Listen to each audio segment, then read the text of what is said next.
Hello, everyone, and welcome to the Lizard Brains podcast. I'm your host, DJ Allison Drini. I'm joined by my co-host, Tom O'Gorman. Tom, how's it going? I'm good. How are you? I'm great. Tom, can't you tell? Great. Yeah, you have Frosted Flakes all over your face. Oh, I wish. You look great. That would be great. Just wham into a bowl. Oh, that sounds amazing. I think we talked about cereal last episode, did we not? We did. Did I mention like Cinnamon Toast Crunch? Because I feel like that's like my guilty pleasure as an adult. No, you said the chocolate vampire one. Yeah, Count Chocula. Yeah. That's like a little too much of being an absolute child as a 38-year-old man. So I only get that like around Halloween time. But got it. If I got a little bit of a sweet tooth going, man, Cinnamon Toast Crunch. It's pretty hard to beat that one. Well, I'm glad you're feeling as good as a bowl of Cinnamon Toast Crunch. Although you sounded like before we came on, you were talking about being a little sleepy, a little tired. Yeah. Stretched a little thin. Yeah, I don't even remember what I was doing last week, but I just felt like I was having to like budget out every 15 minutes to understand like how I needed to spend my time. And it's been like During the that. week? Yeah. Well, no, it's mostly during the week. During the weekend, that's normally when I get to chill, like at an autocross event or something. Can I ask, what are you doing?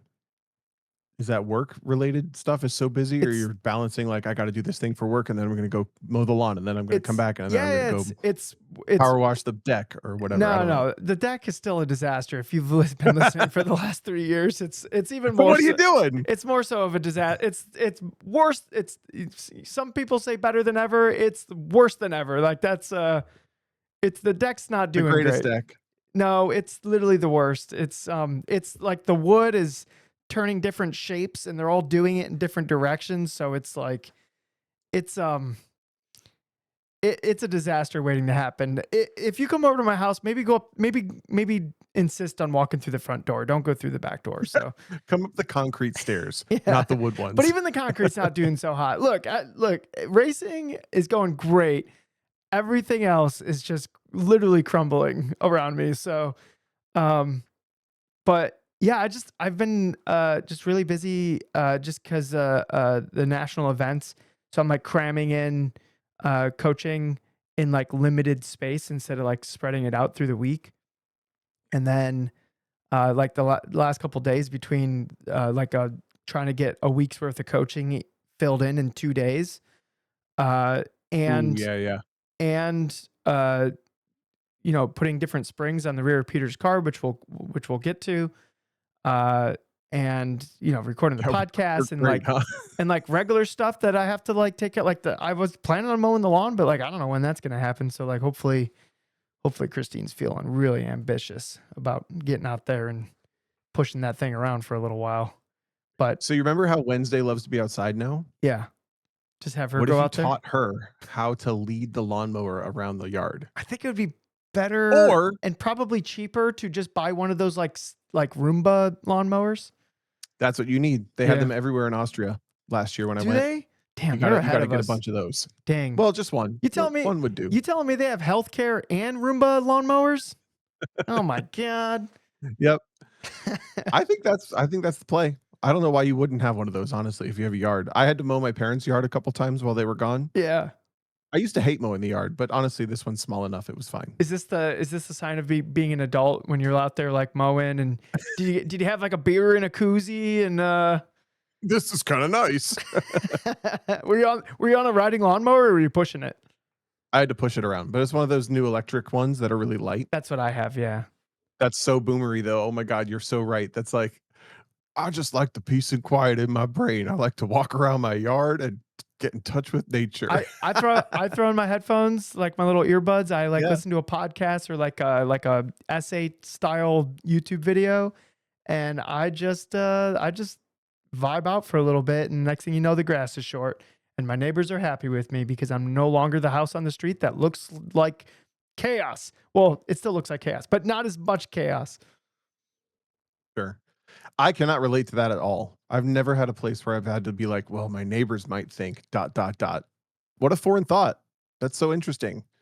Yeah. It's like a constant social pressure to keep the space around you clean enough that You everyone else will tolerate you. you just don't wanna be like the house that's definitely detracting the property value from all your neighbors the most. Sure. Yeah, and there's, like, a couple houses that, like, definitely keep me from being like that one neighbor, but they're not too far off. They are not too far off, Tom. Like, sometimes I'm fighting for that top spot of, like, depreciation of assets, like, You're like, "Oh, no, I'm working my way up the leaderboard. Oh, no." "This is not the leaderboard I wanna win."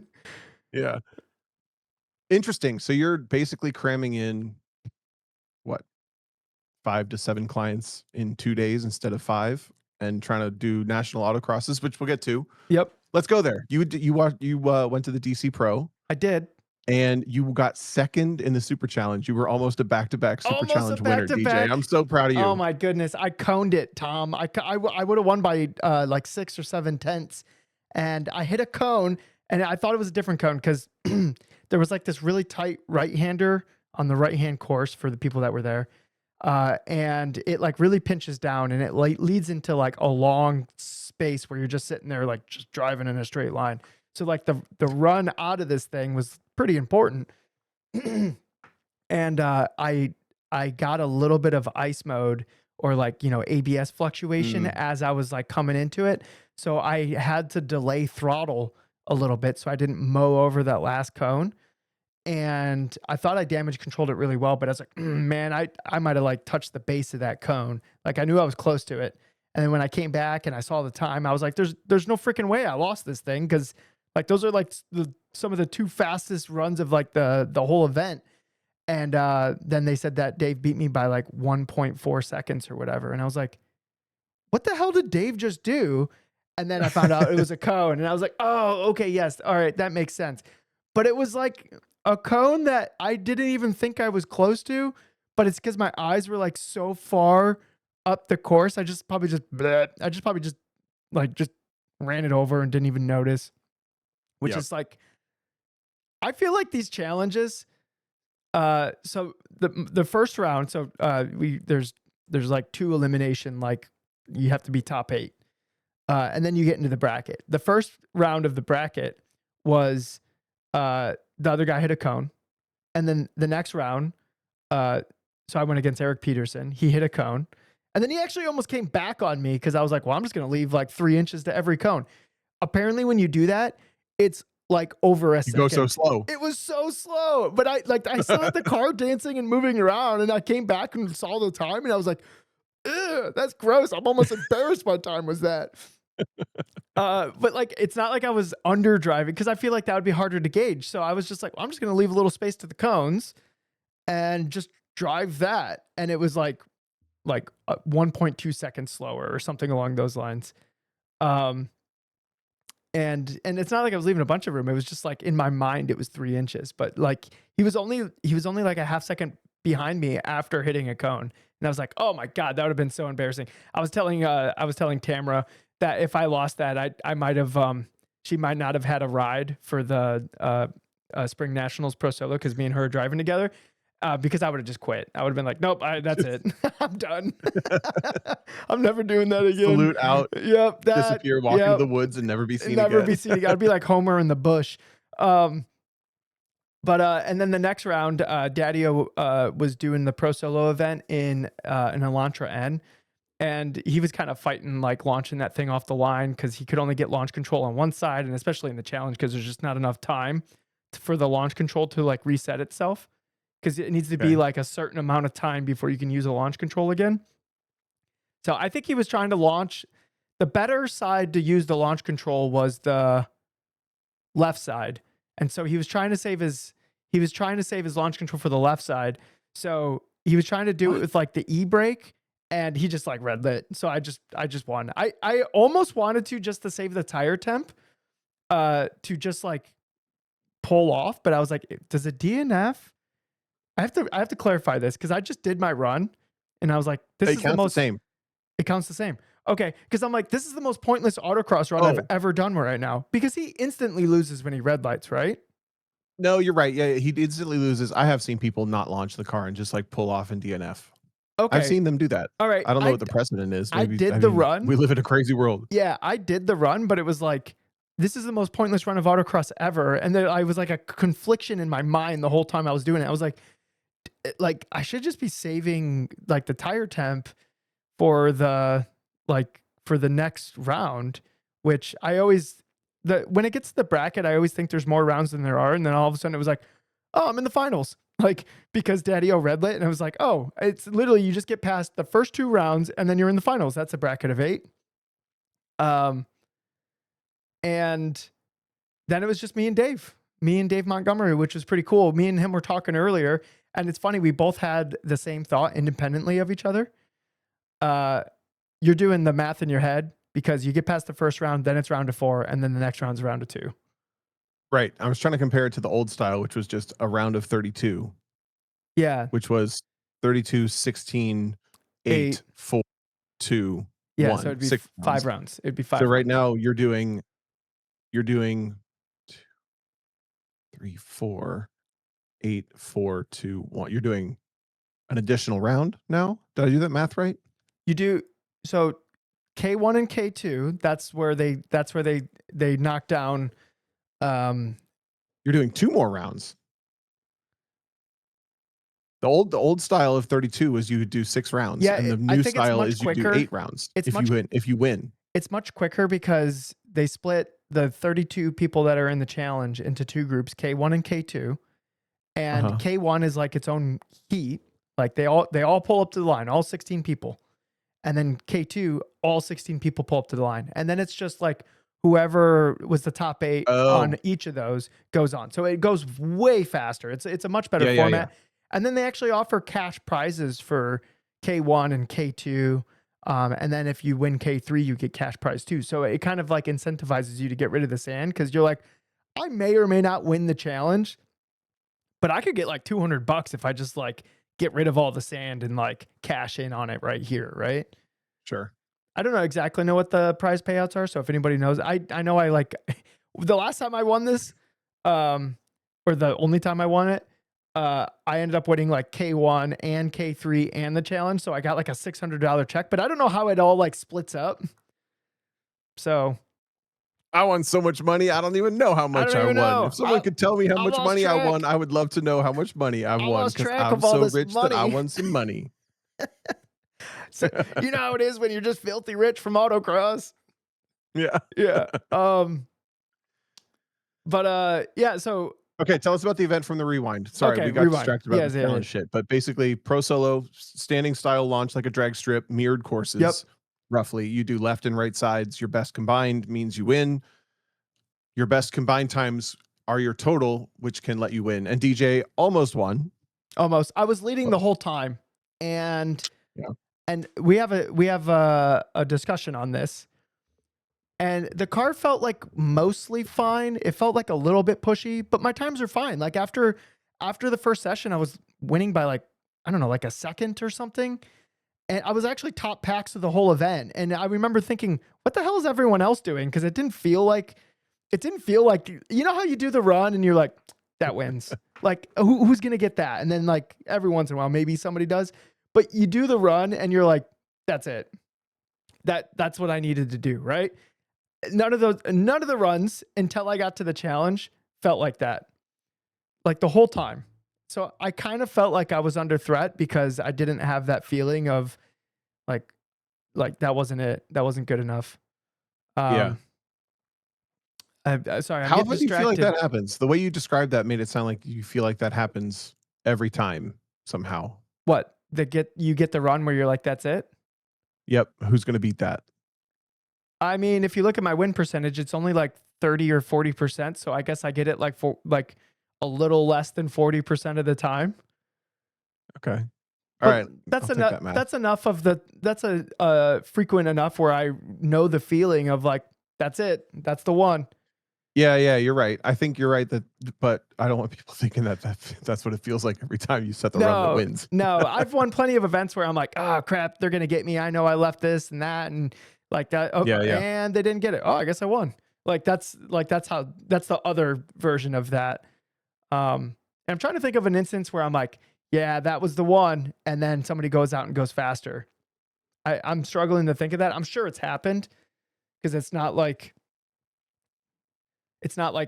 you do the run where you're like, oh yeah, that was the winning run, and then you're like 100% success rate on that. But sorry, I Yep. got distracted by Pat Griffin posting a picture of my stuff laying on the ground from earlier. I was like, did I leave that there? But then I'm like, no, that picture's not right now. It's way back in time. I like looked over. I'm like, nope, all that stuff's sitting on the counter right there. So just taking pictures of my stuff in the grid. That's got Pat. My backpack has like data stuff and batteries and just like stuff in it. I got Tums in there in case I start to get heartburn. It's like my purse. That's what that backpack is. Um. Anyways, so we go into the last session. Everyone knows that Saturday is just practice for Sunday, and we go into Sunday, and I don't know. I just wasn't feeling it. I just wasn't putting the runs together that I needed to. Um, I think I felt pretty good about my right side run, but apparently I hit a cone. So with that cone, it would have been like a 6/10, 7/10 improvement on the right side. I literally sat in my first right side run the entire event, and that's what I ended up on. So I don't know, like when I was done, I didn't feel like I drove the runs that like would win an event, and that was true. I didn't do those runs, and I ended up fourth. And if I didn't hit that cone on the right side, I would have ended up second. But it didn't feel like I put together the runs that I know I'm capable of. And part of that was the car was pretty good, but it did feel like we were like dealing with a little bit of push. But I just like it felt balanced on entries and maybe on exit, I would have wanted it to push a little bit more, but the surface is really, really low grit. And I was afraid of making a change and then we would just be chasing the car everywhere and it'd be drastically slower. And for the challenge, I made the change that I kind of wanted to make, but was like too afraid to make it because I was already in the lead. I'm like, I don't know, like it's good enough, obviously. Like I'll finally put these runs together like eventually instead of just like the mistake I made was not just competing against myself. Like, cause if I was just out there, like all the competitors are gone and I was just out there just trying to set the fastest times, I would have made the setup change because like, who cares if it's slower? Then I learn something and then I like move forward. I like change it back or whatever. Right. Like, I don't know why the context of the competition made me not make the setup change that like I wanted to make essentially You're afraid of taking away your opportunity to do better by just driving better. by making the change. Yeah. You're worried that the change will undo the opportunity to make you no undo the opportunity to do better because it also creates an opportunity to do worse. Yeah. Instead of just like, if I was just in a vacuum, I would have been like, yeah, I think, like, I do think basically the feeling that I was having, and I don't know, I did a terrible job at getting video and GoPros did GoPro stuff.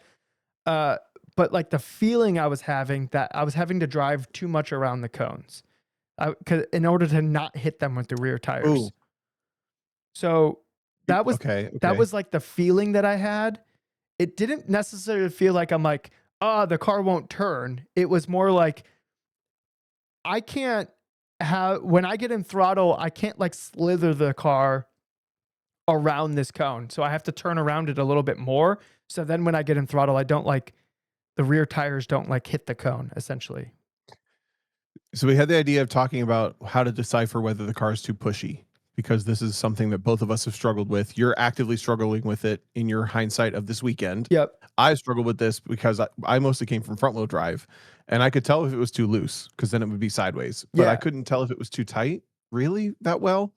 Cause But it what always you just just feels described is like basically you're perceiving that the rear tires are not following the front tires. They're exactly. following inside. And you know, like if I just Exactly. turn now and get this right, I know that the rear is not rotating around into the front tire tracks into the way that like a perfectly balanced car should. Yeah, and so maybe that's like the thing I need to pay attention to. Is are my rear tires God, following that's hard though. inside of the front tires or are they following on the outside of the front tires? Because ideally they would just follow with the front tires. Like that would be a well-balanced car. And I think in my brain, like I haven't like that, the way I just worded that and the way I thought about it, I've never thought about that until like this event. Yeah. And maybe if I can pinpoint where the rear tires are ending up on average, uh, on corner exits or even entries or whatever, then that will help me judge what the actual balance of the car is. Or like what the Dude, that's balance so of the tough car though. should be to like do a good lap at this particular course. Yeah, I'm trying to rewind, like, if you had told me that 10 years ago, could I have got it? If you told me that 15 years ago, would I have got it? Yeah. I don't know. That's, like, so hard to it's almost like paying attention to your hands instead of paying attention to the way, like, the weight Yeah, is yeah, yeah. transferring around the car. Like, how do you pay attention to exactly where the front tire and rear tire are hitting? For me, the first time you said, like, "Let's talk about, uh, pushy cars," my first thought was or the first thing I came to, I had to think about it kinda hard, was, like, if you can't add extra steering input past the first weight transfer, then the car's too tight. Yeah, But then like even that is so abstract. So I'm talking about like the initial turn in, you're coming off the brake pedal, the weight's rolling from right in the center of the nose or right roughly there, and then out to the outside tire. And it if felt I pretty good can't on get to the entry point though. where then I can like just do it like a little extra turn or a little extra like lift and turn, and the car doesn't respond, it's too pushy. Yeah. The Follow thing me? is, it wasn't that far out the window though. Like, Yeah, exactly. yeah, Right. so I could manipulate where it ended up on entry, like via like a little, little extra twist of the wheel or set some more weight on the nose with the brake or whatever. Like I had say where the car ended up on entry. There was this beautiful element where it was this you'd come in like basically on the rev limiter and it was a decreasing radius turn and there was three like inside cones and it was a large radius all the way down and it was beautiful. If I ever remember, we've talked about how I have no like I have Course no design. interest in making a course or course design or whatever. If I ever make a course, that element would be in it because I just felt like it was just an absolute blast to drive and it really rewarded having your eyes like more than a gate ahead because to really try to link down this like decreasing spiral into the last cone. That's the cone I hit, by the way. So in the challenge, I don't even know how I hit it, but apparently that's somebody came up and apologized, and I was like, "Oh, you called the cone in on me?" I'm like, "Was it here?" And he goes, "No, it was here." And I threw my hands up in there. I'm like, "I don't even know I did that." But anyways, I Like crashing a car in turn 13 at Road Atlanta, America. yeah. You're like, "I don't even know I did that." But you know how you did that. You were being a hooligan. I know, exactly, I get you. Um, but but yeah, the I think the tire tracks thing is that I'm gonna try and I'll try to keep the podcast updated. But I think thinking about are am I having to turn around the cones more? Uh, and then you could do the same thing with like cones on the exit. Like, am I having to modulate the throttle so much where the rear of the car doesn't like the front doesn't hit it? Am I having to like worry about the rear hitting it everywhere, like on the outside of the car? So Yeah.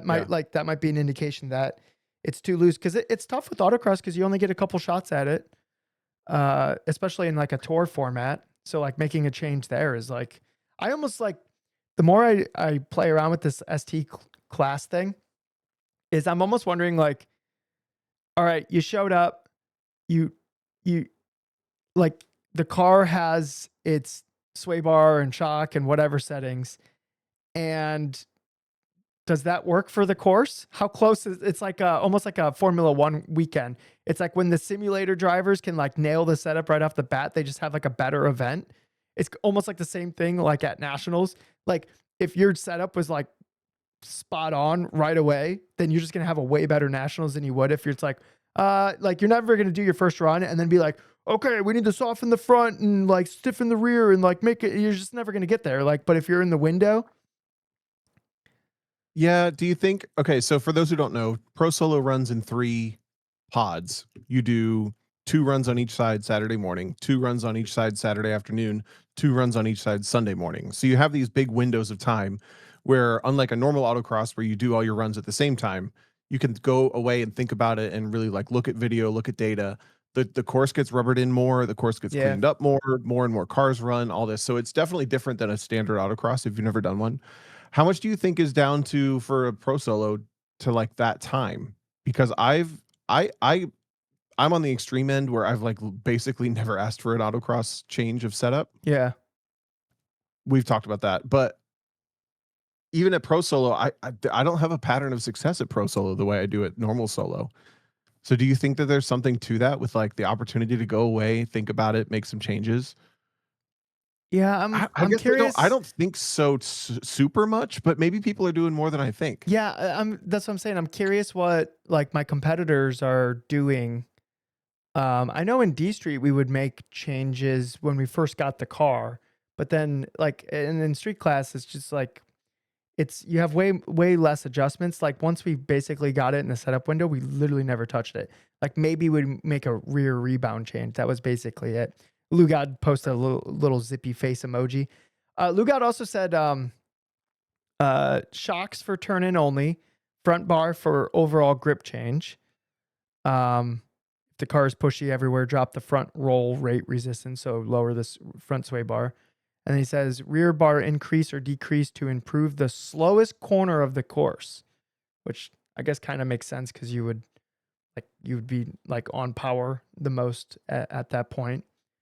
Um, I don't You know. want the car to change direction the fastest at that point. Yeah, I feel like I'm a little agnostic to whatever the front of the car's doing because if there's like one weakness in my driving is I tend to drive the rear of the car more than like anything else. So like if the front's having an issue, I just like haven't even noticed. But like if the rear's Mm. having an issue, like I'm like, yeah. Like honestly, like the best team, like if I could morph Peter into any type of driver, it'd be like the driver that drives the front of the car. And then together we would end up like with the greatest car ever. So, um, Interesting. I do think I drive the front of the car, but to Tom, are we summarize the what we best just talked team? about with the push, huh? Are we the best team? We are the best team. Woo! Aw. I think that the tire track thing is kind of an interesting idea if your brain works that way. And to put it a different way, if you picture like a perfect sheet of like the tiniest bit of snow on the ground Yeah. and you were to drive a circle at 5 miles an hour, you would see one set of tire tracks for the front tires, you would see one set of tire tracks for the rear tires. But when you're traveling at full momentum on a racetrack, or you have the car, let's say a different way, loaded fully to the outside two tires, they would be in the same tire track. In a perfect world, in a Yeah. perfect physical world, like the rear is following the front. Yeah. That's rotation. Yeah. If your brain works that way, that's great. If not, then I think if you can't add any change of direction from the turn-in point, from the initial outside front tire loading, then the car is too tight. And I think that that counts even as early as pre-apex. Like if you can't change direction again pre-apex by realizing you're not going to make it and then like shifting the weight just a little bit or adding a bit of steering angle to shift the weight around with the pedals or the steering wheel, whatever. The car's too tight. But it's so freaking hard to read. I used to struggle with this so much. So Yeah. if anyone's out there struggling with the, yeah, I know it's not too loose, but I don't know if it's too tight. This is like the ultimate pursuit, as the way the driver brake release is the ultimate pursuit, I think. Yeah. I so the hindsight of the event is that I want stiffer springs on the rear of the car because right now we're doing all Mm. the balance changes with the sway bar, and Not stiffer bar. the sway bar's maxed out. We're like full, like Oh, when the bar's on full stiff, that's when I'm happiest with the car. So the rear sway bar has 5 settings, and we were at like 4 out of 5 stiffness for most of the event. And when I went into the Finger Lakes Test and Tune, I was playing with the uh I was I was playing with the different settings like we talked about on whatever episode that was. And what the sway bar setting that I ended up on that I liked the most was the stiffest setting. But DC felt like it was really low grip. So that's why I was hesitant to just go back to what like I liked on that other surface with the other style, of course, on the other, right? Because I wasn't necessarily sure if the car was pushy or not. I just kind of I don't know, like that whole discussion we just had. Um, but I would like to have the adjustment range where we're not just like full stiff on the rear sway bar. And my thought is like the behavior change of the car as the weight rolls around the edge is too much. Like once it really starts to load uh like the outside rear corner of the car. So it makes the window of how the car gets placed feel a little bit smaller than it should.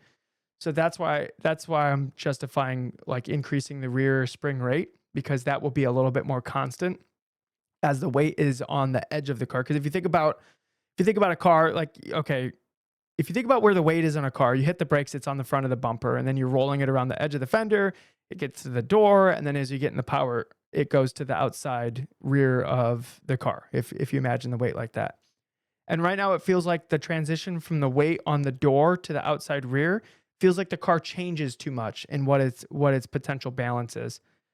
So I'm thinking that the increasing the rear spring rate will allow that change in balance to be a little bit more gradual, I guess is the word I'll use, from when it's on the door to when it really leans into that outside rear corner.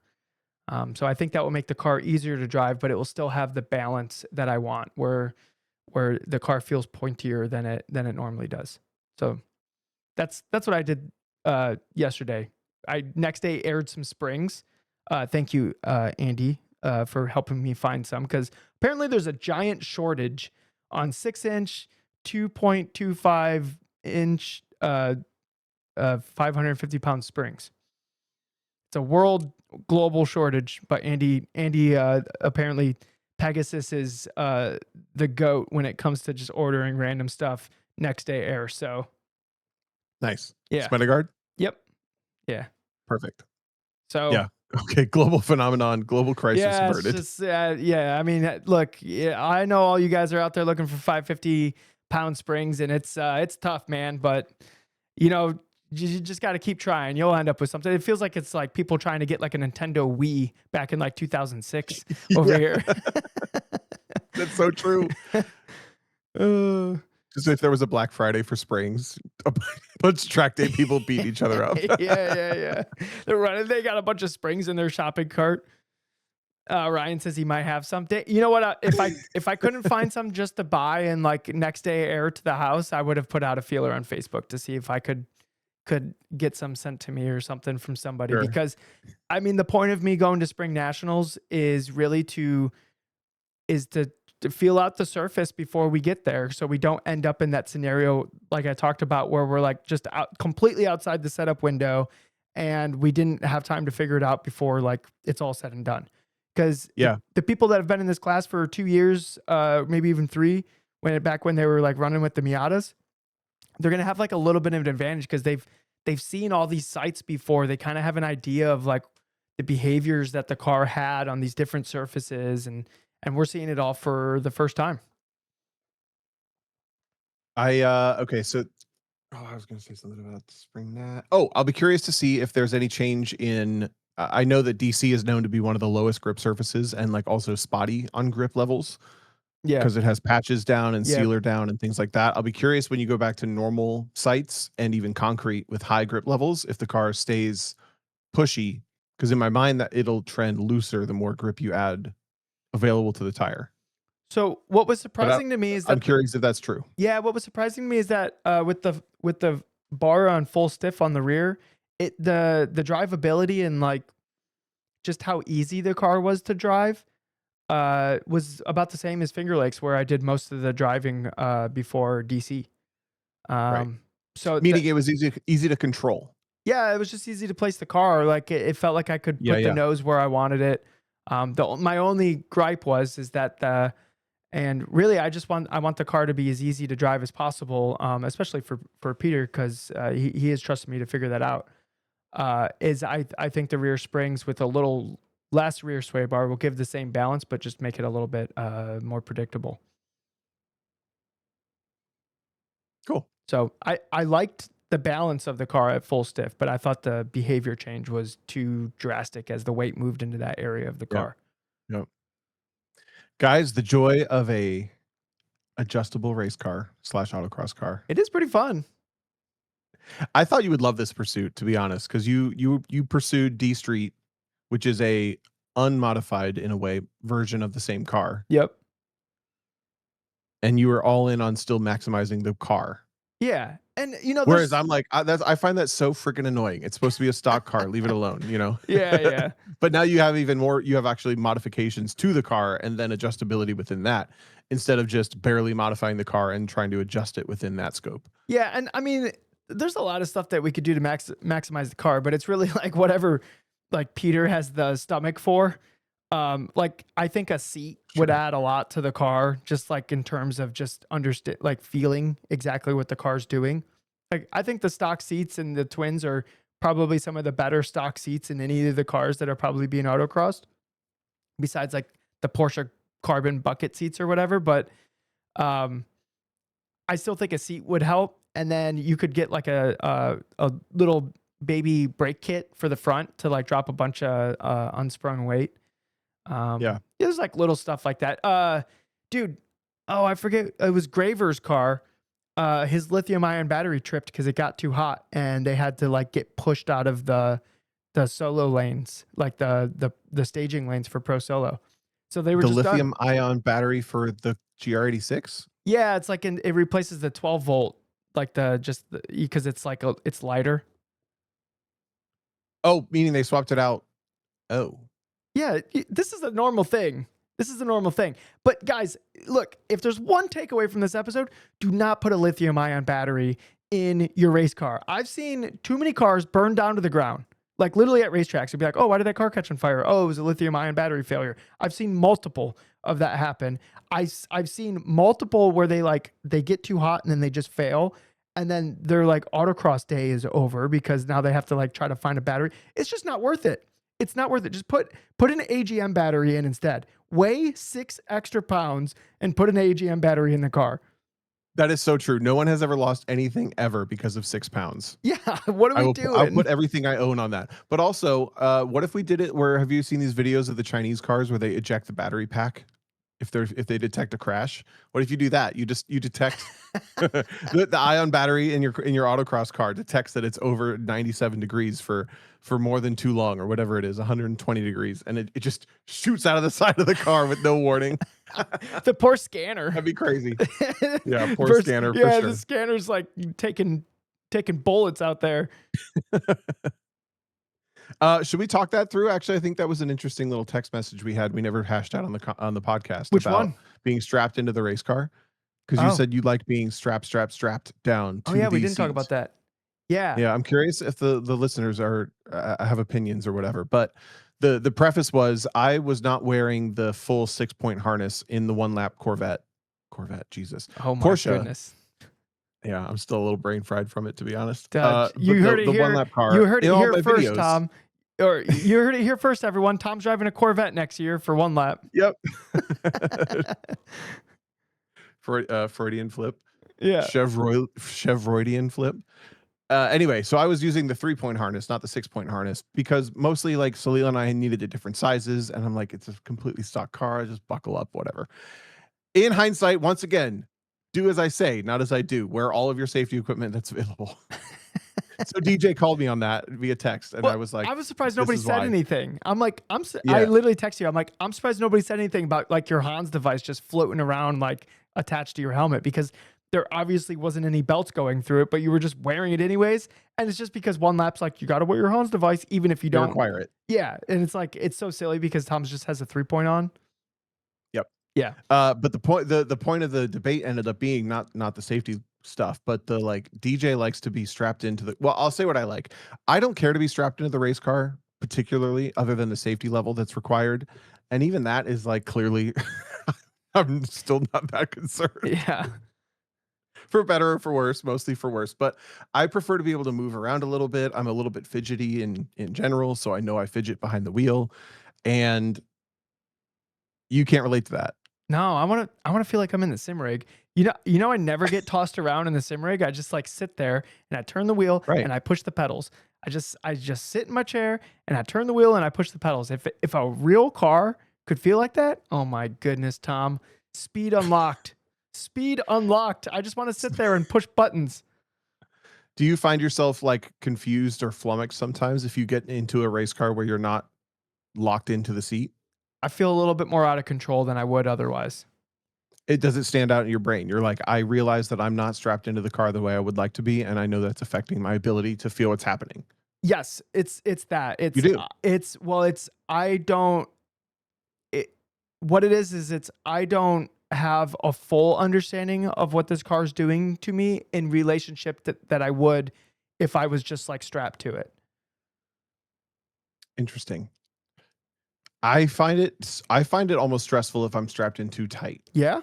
So if I'm gonna be strapped in tight, like I especially when I was wheel to wheel racing professionally, grid life, whatever, in the last 5 years, I am strapped in properly, but I need the seat to almost be closer to everything than I normally would because I still want the freedom to be able to flex my limbs and like move around and like roll my shoulders and whatever else. So if I'm strapped to the seat, like I'm like glued to it and frozen, like I want to be closer to everything almost. Yeah, I mean, But I'm curious if that's like a if that's a learning curve thing. Like, do you need to what do you think's easier to learn? Do you think it's easier to learn being strapped to the seat super, super, super, super, super crazy hard that you feel no movement in your body, but then therefore everything through the wheel? well, let's Seat? define I don't know what that is. let's define like DJ's preference of being like strapped in the car because I don't want it like restricting my breathing, right? Like that's I go as tight as I can before it feels like I'm having to like my diaphragm's trying to fight the belts to like pull air into my body, right? Okay. Yeah. Ryan Christoph says I want to be the seat. I am one with the seat. Yeah, yeah. I'm kind of where Ryan is, but it just like at some point it just can't restrict like my intake of air. I want that to still be effortless. So I'm curious when it's super tight, do you feel like you're having to fight the belts to get air or No, I really only care if my hips don't move side to side. As long as my hips aren't moving, I'm completely fine. so I'm completely happy. you So want to do in a like a car where a little seat's a little too big for me, I strap in the lap belt like way harder than I typically would. okay. Versus to Doug's point, the GT3 RS has nice buckets that hold you in pretty well versus stock C6 or C5 Corvette seats, which are like sitting on a park bench.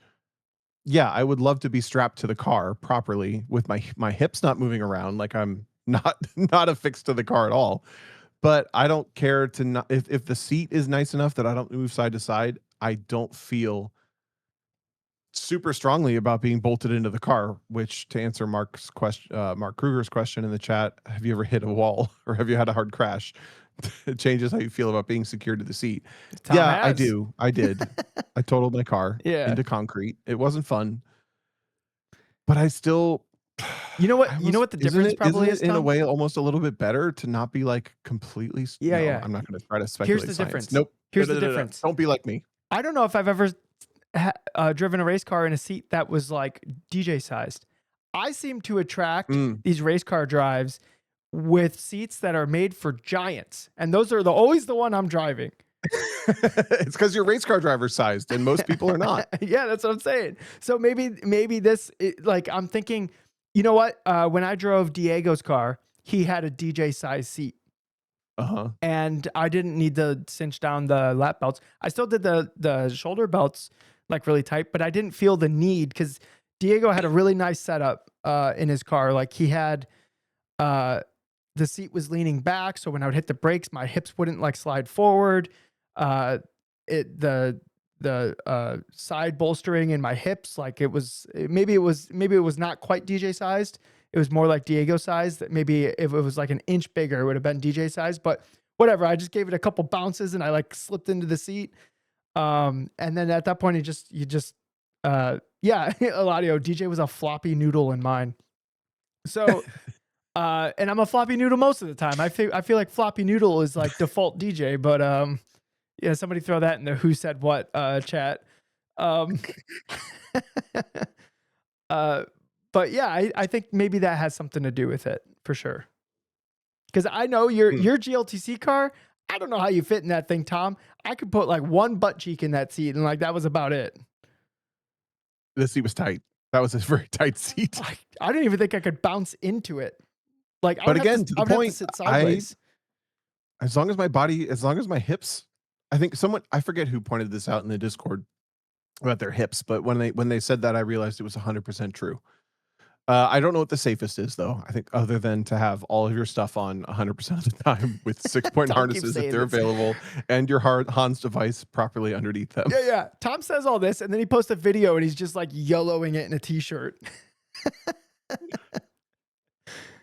Come on, Tom. We need you I around don't for know the long why. haul. We need you around for the long haul. So come on. I heard this idea from I forget where, but it was an older person saying that older people don't get uncomfortable with race car driving, or they don't get slower. Rewind. They don't get slower, especially if they're already, they figured it out. They have the backing behind their name. They have the results record. They have the pattern of being able to succeed. It's that older people are less willing to be uncomfortable. And I think that's so true, because That is true. part of being in a race car with all the belts strapped down to the point that you are not moving, to the point where you have every single thing locked in, and especially GT3 cars with the windows up, and there's quote unquote air conditioning and all this, it's uncomfortable. And I think a 55-year-old race car driver who knows what they're doing in their brain is probably a lot more comfortable to cut corners on that, because of being comfortable.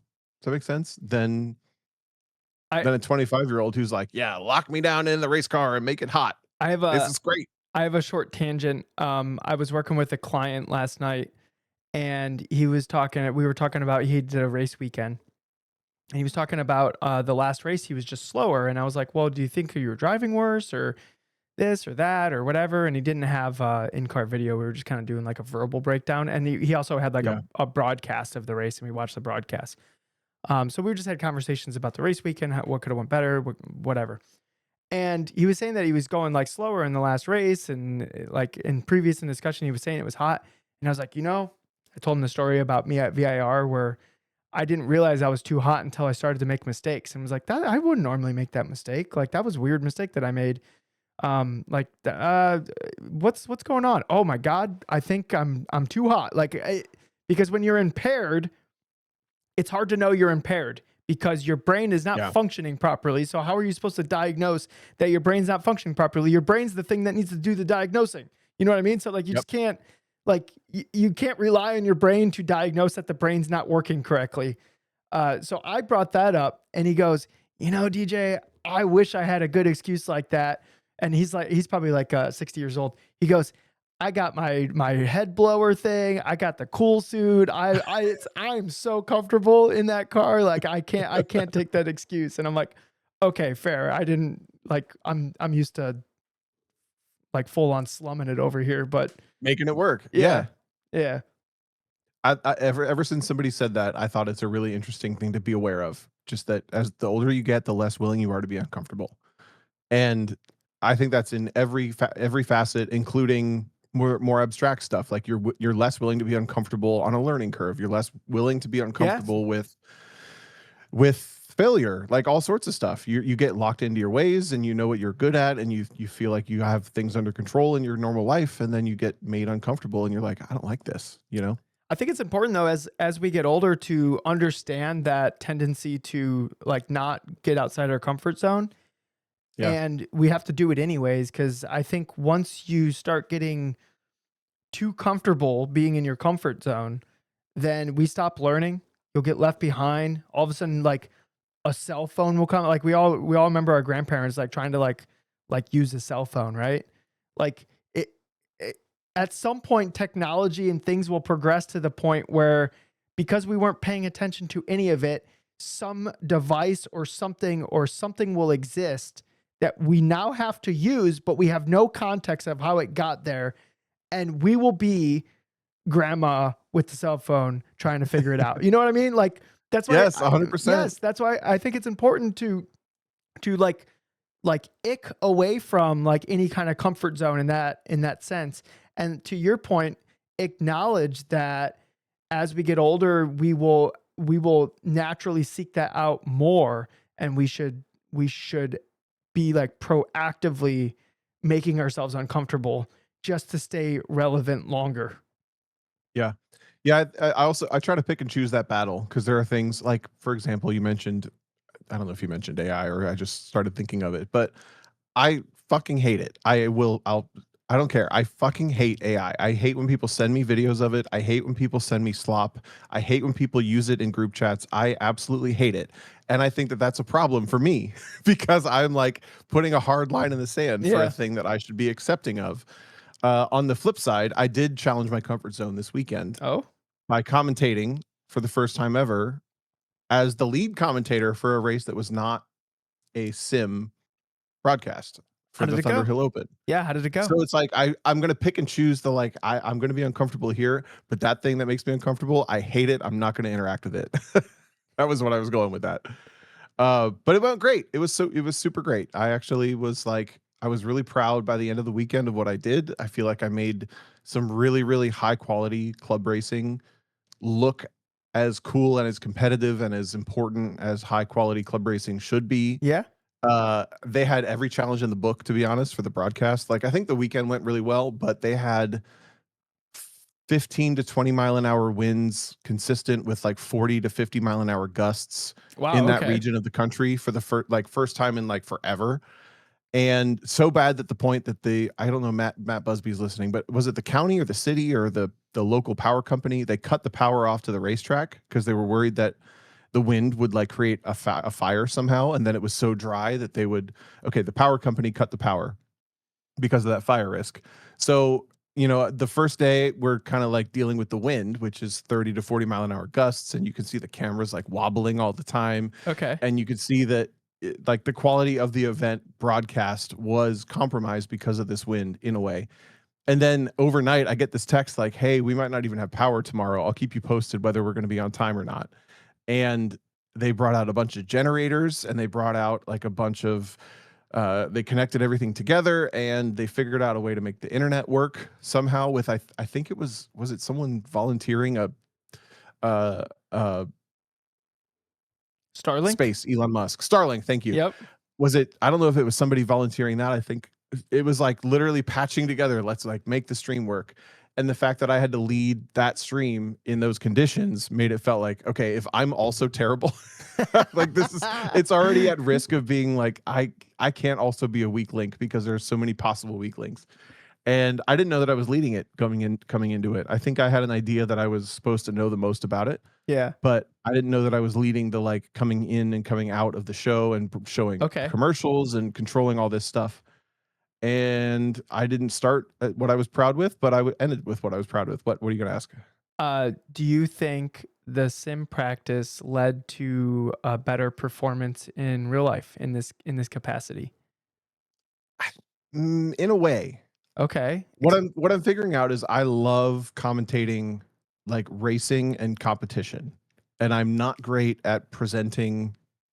I don't love presenting like ad breaks and coming to and from the show and leading in that way. You know Does what that I make suck? sense? You know what I suck at commentating?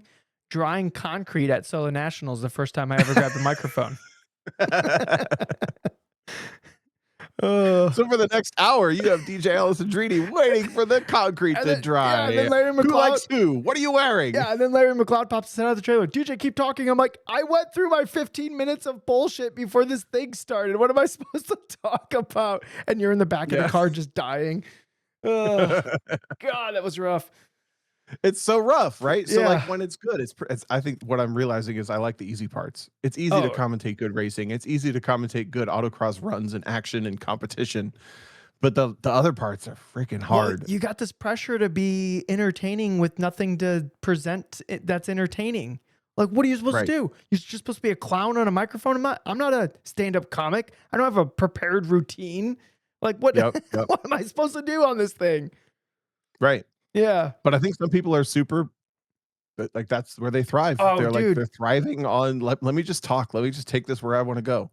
Yeah. And they have a vision for what they need to talk about. They have an Mhm. awareness of like I need to hit this, I need to hit that, I need to hit I need to hit championship points. I need to hit the entry list, the grid, it's very like it's nuts and bolts at the end of the day, but Dude, the all-time greats of lead commentators, I honestly think that they must have like two brains. Like we're all over here operating with our like single processor brain that can like focus on this one thing, but they have like background tasks that's like running in the back. They're like still talking. They have not stopped. And they're literally, while they're talking, thinking about something else.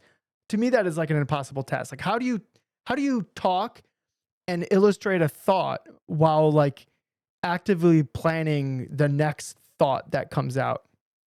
Yeah. Single processor brain. I like Yeah, that too, Mark. that's my brain, single processor.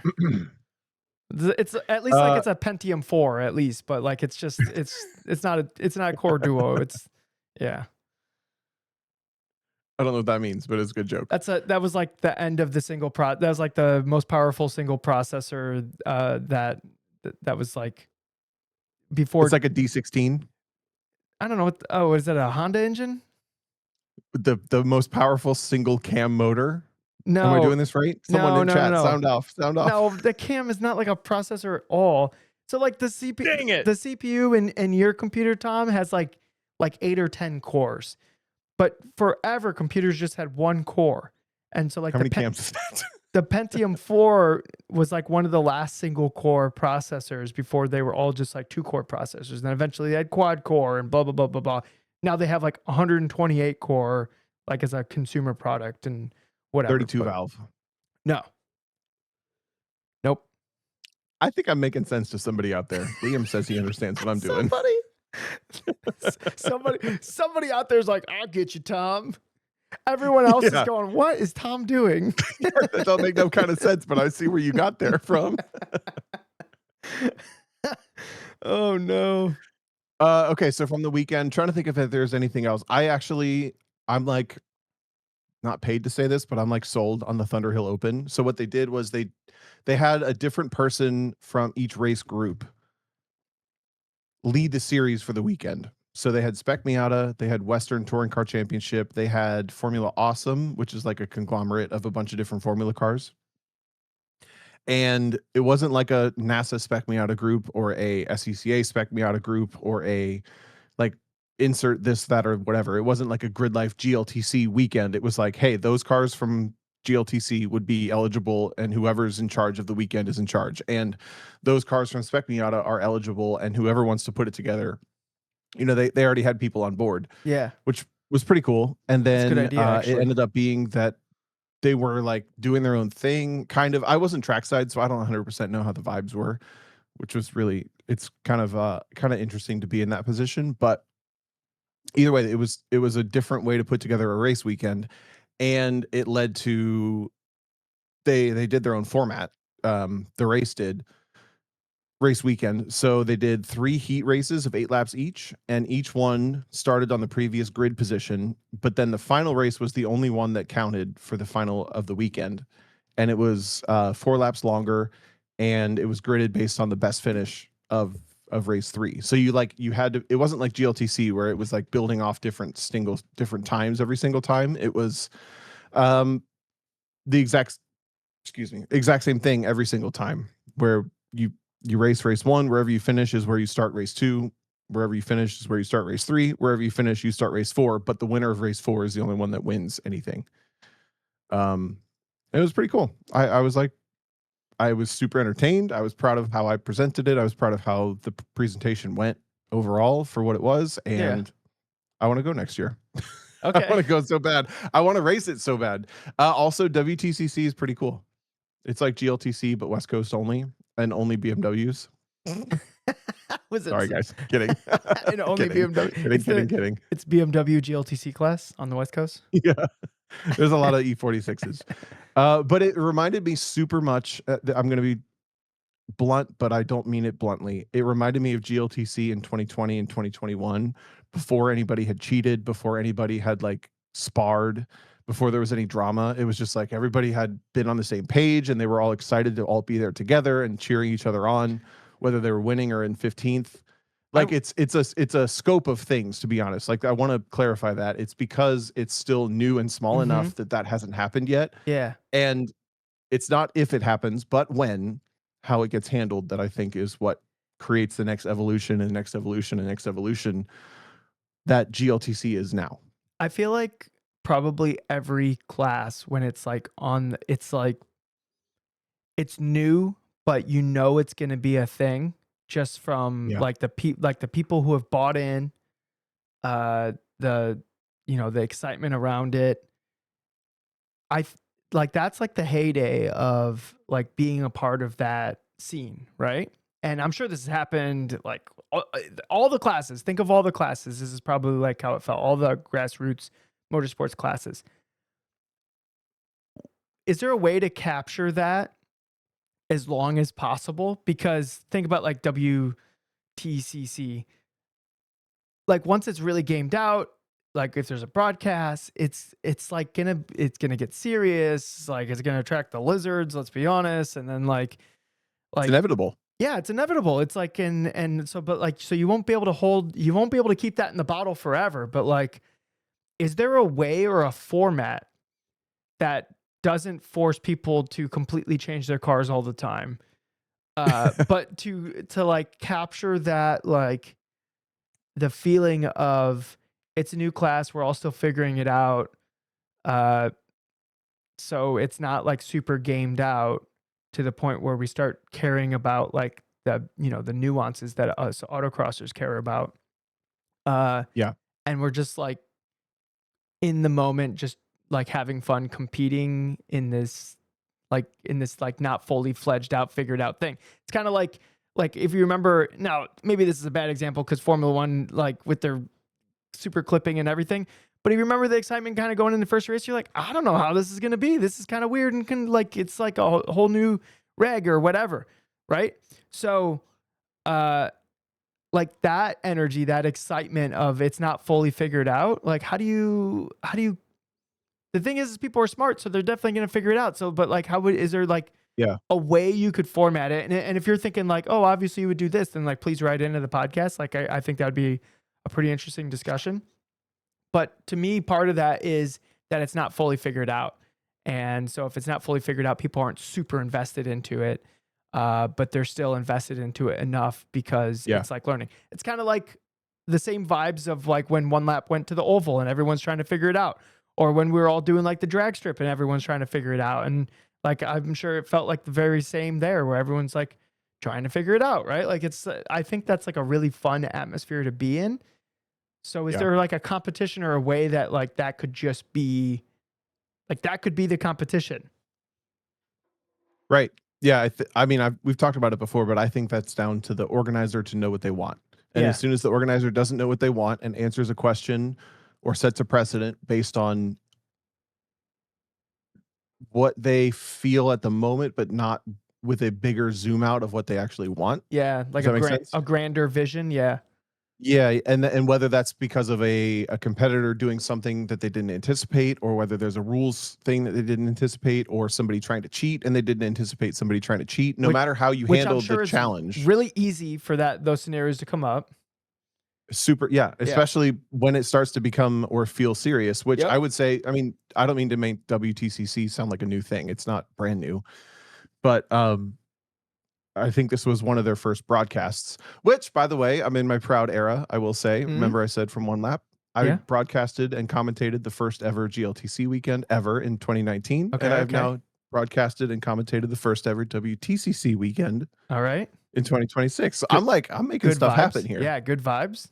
Yeah. Yeah, either way, sorry. Okay, so then my point being I think that it's important for foresight. Like you need to foresee where this will go. And it's so far, it seems like they have that. To on the flip side of this, right? The other side of the weekend was Spec Miata, which is like as old as it gets as far as spec racing goes. And it was also incredible racing. They had a spec tire. Everyone was on one set of Toyos all weekend long. And it was so fascinating to watch it unfold from race 1, 2, 3, 4, where it was just raw finishing position, created the raw starting position for the next race. Yeah. But one winner takes all at the end in Spec Miata because they're like, they have the opportunity to race like maniacs. But do you restrain yourself? Do you Mm. not? Like the picking and choosing. I think it was maybe the most compelling Spec Miata format I've ever watched. Yeah, yeah. On top of maybe tied with the runoffs, where it's like all of the Spec Miatas, Yeah, because I've yeah. done runoffs for Spec Miata for a while now, and it's always very compelling. Yeah, well, the winner takes all is kind of a compelling format just all on its own. Yeah, Yeah.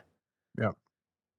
Well, cool. I'm gonna have a 12-hour drive in the next 18 hours or so. So I will probably have, I would definitely not be watching because that'd be reckless, but I'll probably check out the broadcast, Tom.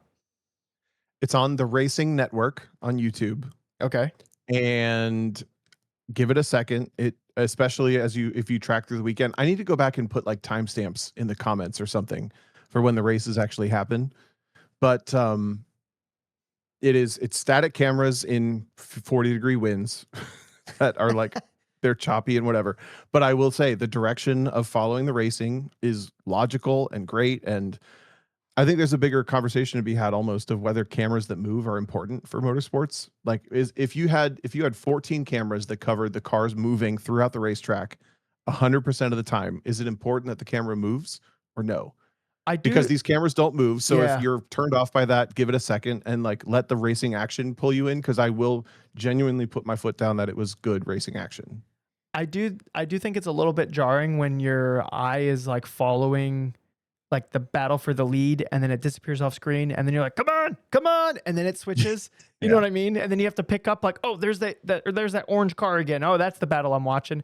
Right? Like that's Right. a little jarring. It's a little bit easier to follow that when the camera's following it. Uh, 100%. but if the timing of the switch is like the moment the spectacle exits the screen and then it switches like and it's on the screen again, I think that's perfectly fine. But I think that switch is really hard. I think that's like the most jarring part of it. I agree. I will shout out the producer that does, sorry, the director. He's the one that controls the cameras for the SCCA Super Tour. His name's Jordan Worth. Is absolutely incredible at using this static camera thing to follow the battles. Okay. So if you've never turned into SCCA Super Tours or stuff, it's not there are still like 7 or 8 race groups, so sometimes there's a dud as far as a race goes. But that dude, I don't know if he'll ever hear this. I don't care, but that dude's incredible at like he knows exactly what battle is the most interesting. He will lead us before we're done talking about it. He will start following what we start talking about. He's like incredible at it. It's what a like weird niche skill. Yeah, that sounds like that dude's basically Kyle Hire because that's like Yeah. Kyle's hidden skill too. Yep. Yep. It's weird. I don't even know Um, how you would find out that you have a talent for that. Like I don't think what? you can. I think it's related to the same thing that I've found at working racetrack stuff. You know, working a track day, working organization for something like that, where you have an innate feel for where cars are based on the amount of time that's passed. You have an innate feel of like where cars are going and flowing from at any Mm, given time. So you can see like if I release this session from the racetrack to impound to their paddock at this point, like this section of the paddock is going to be saturated, or this car just passed start finish line and now I hear an incident in turn 3 and it's been roughly that amount of time, so I think it might be that car. There's like an innate amount of understanding and comprehension with being at a racetrack that some people have and some people don't. Mike, yes, it is Carson Hocevar's friend Jordan Worth that I was talking about. small world. You know what I'm talking about? Have you've been in an autocross or a track or something and you have this innate feel for like I understand. Oh, hi Wednesday. She came in, meowed at me a couple Meow. times, scratched the crap out of her cat tree, and then walked out. And Tom saw her. Nice. She made her Do mark. you know what I'm talking about at all? Do you relate to this? Or are you like No, you're dude. still I caught up in what's happening at your event? no. I'm so lost. Basically. Dude. I was late to my work assignment. I think every single time this weekend, and it was No, announced. that's different. That's different. Oh, that's different. Okay. Well, Yeah, because that well, a little bit. A little bit different. yeah. Oh, speaking of announcing, Tom, I think announcing Pro Solo is my favorite job at autocross. It's fun, right? It's like It's wheel to wheel good. racing There's a lot commentary of stuff for going on. autocross. Yeah, yeah, yeah. Yeah. That's good. Yep. You were That's the you stuff. were the announcer? Yeah, they let me do it. Nice. They let me do I don't know. it. Sometimes I get to do it. And I'm like, oh, thank you so much. I don't know why, but Yeah. thank you. I kind of feel like that's how a commentator should feel. An announcer should feel like, "Oh, they're letting me do this. I have to do a good job." Yeah, Like, yeah. Well, you should be inspired to, like, work hard to be able to do the thing you're allowed to do. that's why I feel bad being late every single time. Okay, being late as the announcer is a little I rough. know, that's what I'm That's saying, crazy. but it's just because I lost track. Like you're like this innate, like Tom's over here talking. Oh, you got this innate feeling of like the passing of time and this, and I'm just like, no, I'm just running around, and at some point I go, are those super street cars? Oh no, I'm late, and then I run over to the thing. So like I don't know. That's so funny. Okay, so that was my weekend. I had a couple more thoughts from one lap, Yeah. kinda just one, if I can remember. I haven't played my sim yet since one lap. I can't get myself to get back in it Mm? One that broke Tom's iRacing career.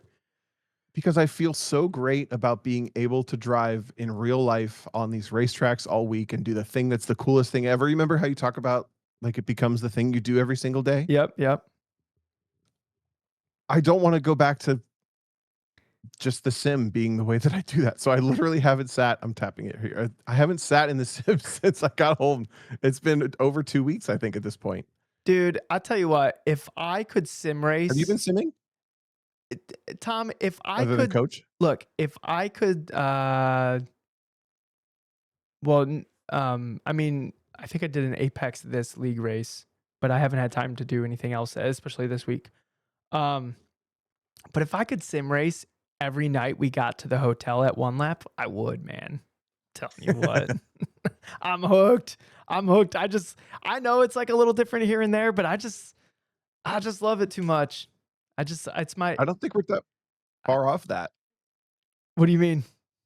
Like, you'll be able to have, like, your glasses, your VR glasses Oh, that you yeah. travel with somehow, Yeah. and then, like, maybe the rig is just a steering wheel in front of you somehow. Yeah, yeah. I just it has to go in the back of whatever car I'm driving. Like that's look, somebody reaches out to me, they're like, "We can win in this car." I'm like, "Dang, we totally could win in that car. All right, we really got to figure out the storage space because I need to bring my Logitech wheel." Amazing. Uh, That was the only actually, that was the only thought I had from one lap left over. It's like, I can't get myself to get back in the sim, but to the chat's point, I have been enjoying we tried iRacing Arcade last week I thought it was on the fun. Discord. I thought it was a good It time. was pretty fun, but it's a bad game.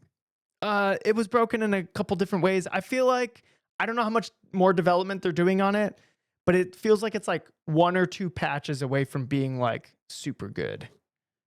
I think so. I think they The need, like it's first of all, it's $30. I Yeah, don't know if that's, like that's cheap. that's not crazy for a game, but that's still cheap. Well, games are like 70 to $80 now, so 30 bucks is a No, no, steal. no.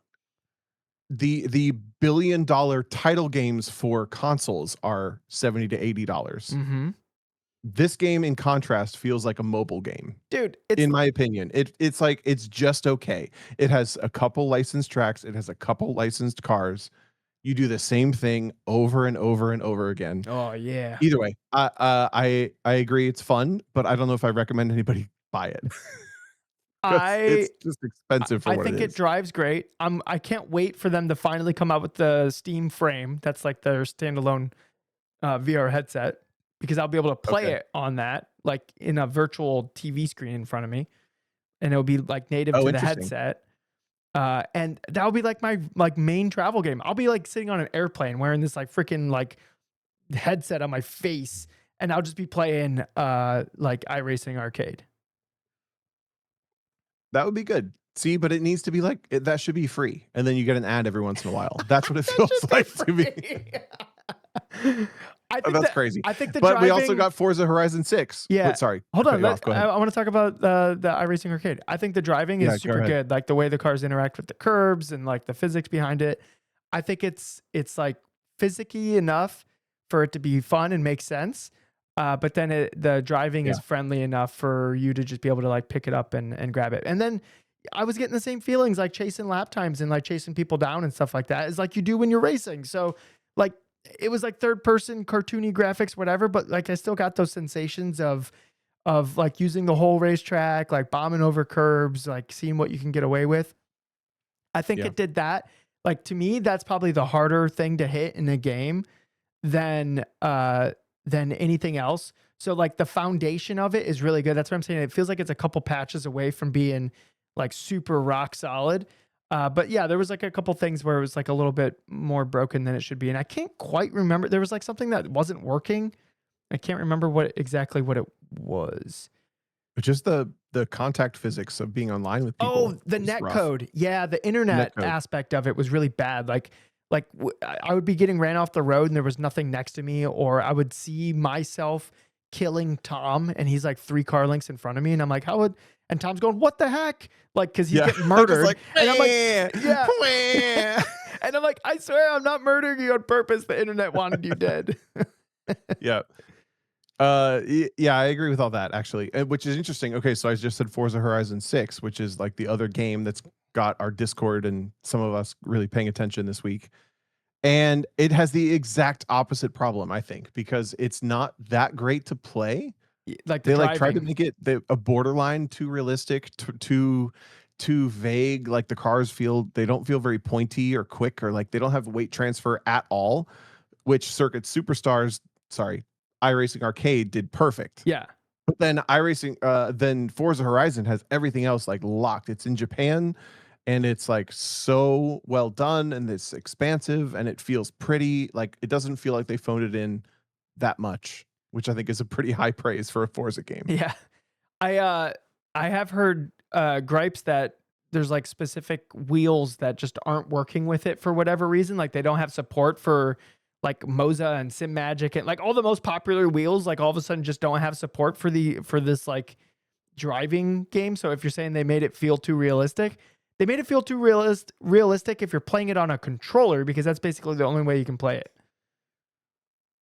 Right. That's what I don't understand anybody who wants to play this game on a wheel, Okay. including the developers who decided to try to make it playable on a wheel. Yeah. You know? It's like just put it on a controller, make it super snappy and quick and arcadey in a way that makes sense. It's not like a cartoon game, Yeah. uh but we either way, we played both of these games with the Discord and with some friends of the podcast and all this in the last week and a half, and it's been fun. Yeah, That's what else I've been up to. when I jumped into the Discord, I interrupted a little like 10-person Forza party. So sorry. Yeah, they did these time attack tracks that are just like sporadic throughout the map. So you just come across like a road that pulls you onto a pit lane, that pulls you onto a time attack track. And when you clear the start finish line, it starts a lap timer. And you can just grind these not start finish, grind these laps on this time attack track. And they have like 4 of them throughout the map. Okay. So we were doing that. It's Huh. kind of fun. Yeah, You that just does sound like kind of make a fun. car for it and start lapping. I do not think you'll see me on that. I don't think so either. I No. was not surprised to not see you try to get it. Sorry. Especially because you have all this free time that you've been talking Yeah, I about. just, just all the free time.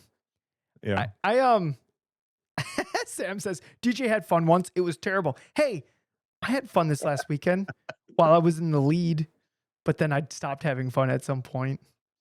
Oh, womp womp. When I stopped winning. Yeah, when I stopped winning, I stopped having fun. And then it was terrible. No, You were I the just ultimate winner, though. You were the furthest progressing C Street car of the whole weekend. CST? So yeah, C Street touring. So in the end, you won. What? Because of the challenge? Yeah. Yeah. Okay. Yeah, I guess. I mean, I think I'm the only one that made it out of K1 and K2. So where you at, rest of Suck it, CST? Josh Lester. Oh, he didn't even stick around. He probably would have. Josh was driving really good. He would have probably done really well in the challenge. He was just popping off those runs. Though the cones were kind of holding him back, so maybe he would have just coned out of the challenge. I'm not sure, but dude, he did like a bunch of low, like mid 37s on the right side, but every single time it came by, like I would, because we were next to each other, so I would come back and I would see his time flash up, and I go, "Oh crap, he did it!" And then I'd hear the announcer, "Oh, but it's coned again," and I'm like, "Woo, go me!" and then one time I came back and I saw the time, and I was like, "Come on, cone!" Nope, nothing. Oh crap, now I'm losing. Yeah.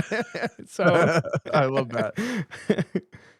uh, Sam D in the chat said Josh would have hit 46 cones. uh, That's rough. Hi, yeah. Josh. We love you. Josh drove How great. long have we been going? Do you want to do questions? Do you have anything No, else I to don't. catch I don't up have on? time for questions. I want to be west of Chicago by the end of tonight.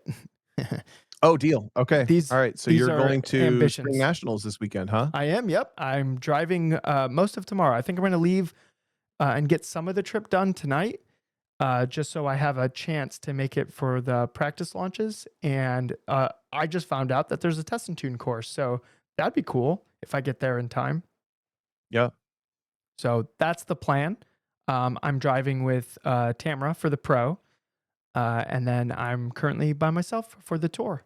But somebody might hop in the car because it looks like it's pretty cold on the Sunday Monday that the tour is, and I do have tire blankets. But if it's like 50 degrees and like windy, having somebody else in the car would be nice.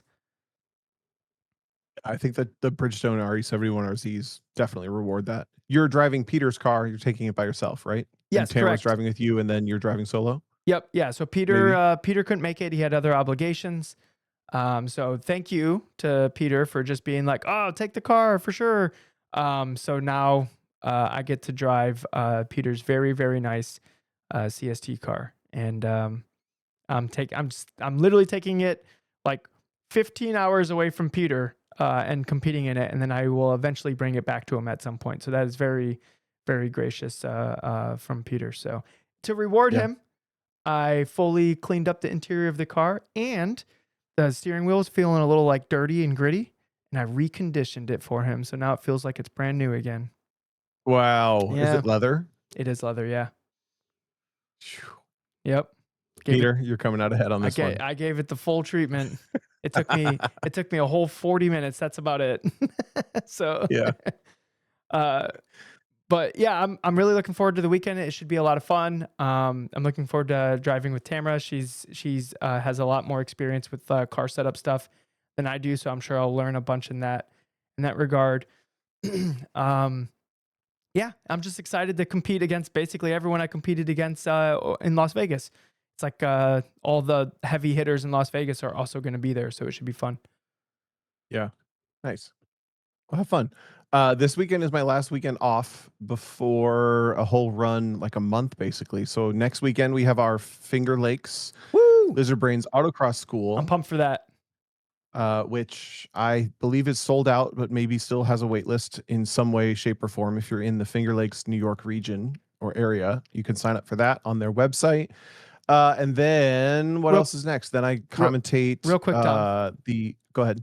Uh, I just want to pat ourselves on the back a little bit because we were unsure like how popular the school would be, and it sold out in like 15 minutes. So Yeah. like Yeah. that's pretty cool. Like guys, everyone listening to podcasts, we love that. That's definitely gonna make us like try to figure out how to do more of these. So if you're a region and you have like a test and tune day planned or whatever, I think like piggybacking on that is probably the best. And if you Yep. want like a Lizard Brains presence at the school, like reach out to us and we'll figure it out. We'll try to make it work. We kind of have to Yeah. plan them like a year in advance because our calendars kind of fill up pretty quickly. Well, But reach out to us anyways, maybe because last year Finger Lakes was trying to get us to come out, but we didn't have a weekend that we were willing to cancel on that where we were both ended up on the same weekend that we were willing to cancel on. right. And it's also important to us to make it worth your while. I know that sounds salesy and whatever, but like if we do it at the end of your season and then it goes to the off season Yeah, and then there's that's not not an worth it. autocross for 6 months, we're not going to do it. Like it either needs to be beginning of the year to set some goals or it needs to be right before nationals to give you some final thoughts or like it needs to make sense. So I these have only happened because the regions have reached out to us with dates available that have made sense and it just is easy for us to plug in and the region to like plug us in. It's not a whole bunch of moving parts or anything. That's why it happens. Yeah, I would actually rather not do it right before nationals because I remember one time, Tom, when you drove my car at nationals in a test and tune, and you completely blew Mm, my brain for the entire event because I was like trying to implement all these new things because you just completely crushed me, uh, like at nationals, and like that just doesn't work. Like that's just yeah, good point. do what you've been doing. So I think there's like a limited window, which is like the beginning of the year and because then you get to work on the things that we identified the entire year. Yep, 100%. So we're picky. That's the point. Yeah, that's And why. we do that next weekend. Then I commentate the Hoosier Super Tour for SCCA Road America. Then I drive at Grid Life Midwest. Then I commentate the Hoosier Super Tour at Watkins Glen. And then that's the next month. That's fun. Wow. I love this. So when are we getting back on iRacing, Tom? Woo! Come on. We'll see when Forza Horizon 6 gets a nice check mark next to it, either by Okay. boredom or by success. Yeah, We'll so see which one.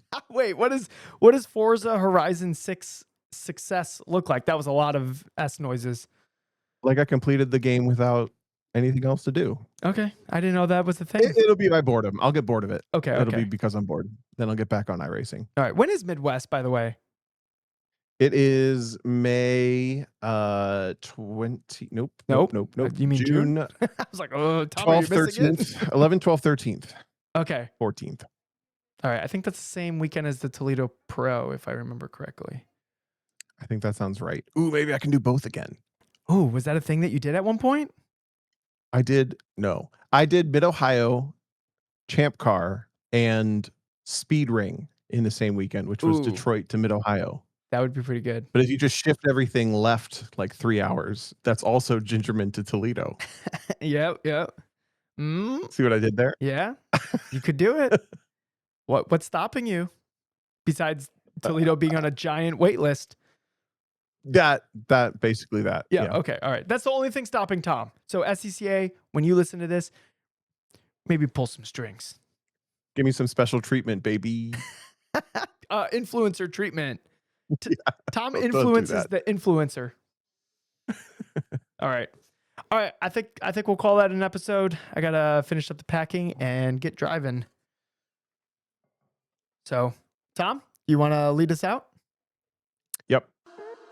Hey, this weekend when you're in Lincoln, first of all, everybody at Spring Gnats, this applies to you, but specifically DJ and Tamra.